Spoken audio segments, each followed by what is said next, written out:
Hello students, मैं शायरा Khan welcome करती हूँ आपको अपने यूपी बोर्ड ज्ञान चैनल पर।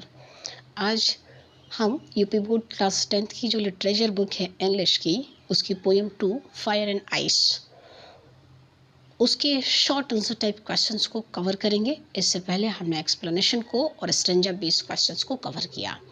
बिना देर के हुए चलिए चलते हैं, कवर करते हैं। Question 1, why does the poet hold with those who favour fire? कवि जो है ना, उनके साथ क्यों खड़ा है जो फेवर करते हैं फायर को, यानी द स्ट्रॉन्ग डिज़ायर है ना, इससे दुनिया अंत हो जाएगी। कवि उनके साथ क्यों खड़ा है, कवि उनके पक्ष में क्यों बात कर रहा है, पूछ रहा है ये। Since desire is more destructive then hate, that's the reason the poet holds with those who favour fire. कह रहा है ना, क्यों?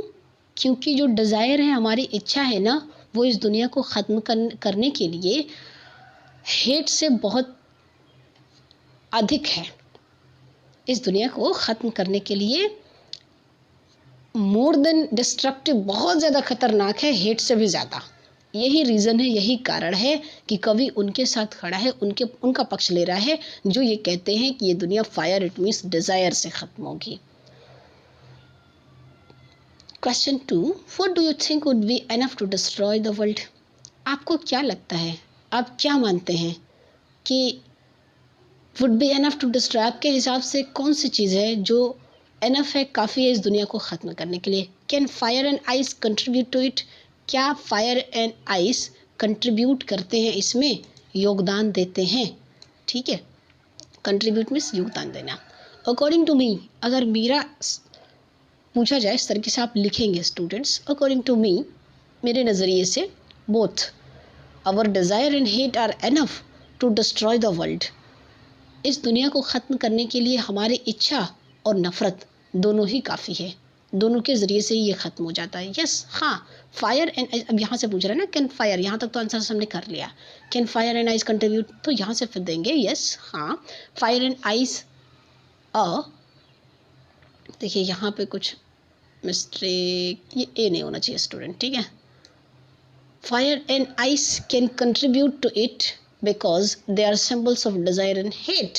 जी कह रहा है कि हाँ, फायर एंड आइस जो है ना, वो कंट्रीब्यूट कर सकते हैं, ठीक है। चूँकि कैन से क्वेश्चंस पूछा इसलिए हम कैन से आंसर बना रहे हैं, अदरवाइज करता है डायरेक्टली हम कहते हैं।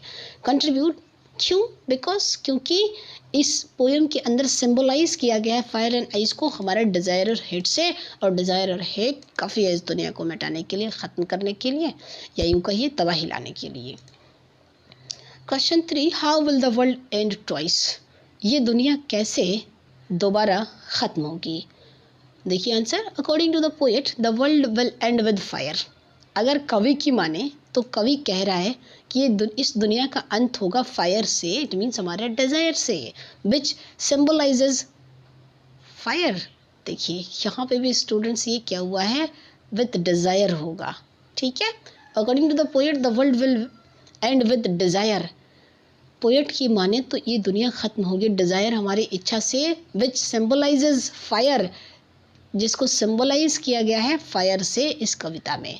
इन the world has to die twice, if the world has to die twice, अगर इस दुनिया को दोबारा ख़त्म होना पड़े, it will be destroyed with hate, तो ये ख़त्म होगा हेट से, नफ़रत से, which is symbolized by ice, जो कि सिम्बलाइज किया है, चिन्हित किया है इस कविता में आइस से किया गया है। Question 4, how has Frost brought out the contrasting ideas in the poem? किस तरीके से फ्रॉस्ट यहाँ पे कंट्रास्टिंग आइडियाज़, इट मीन्स विरोधाभास वाले विचार को पोएम में दिखाते हैं? आंसर देखिए, Robert Frost has brought out the contrast while using the ice and fire.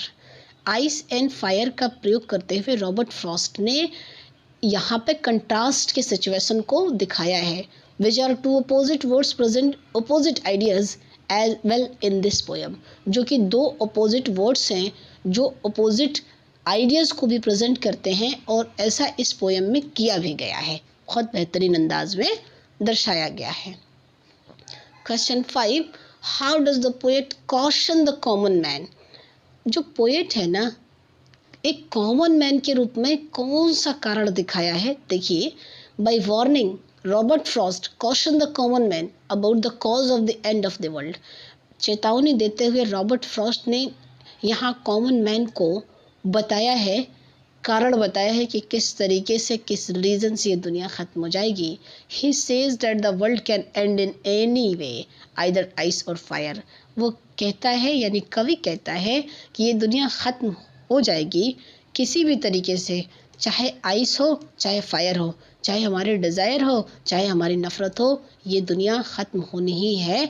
वो आम आदमी को चेतावनी देता है, कहता है कि अपने आप को बदलिए, ज़रूरत है बदलने की। So students, thanks for watching. अगर आप यहाँ तक देख रहे हैं तो अगर आपको ये वीडियो अच्छा लगे तो लाइक, शेयर एंड कमेंट ज़रूर किया करिए।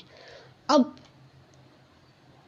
इसके नेक्स्ट पार्ट को लेकर के मिलेंगे नेक्स्ट वीडियो में। Till then take care, bye bye. मिलते हैं रात 8 बजे।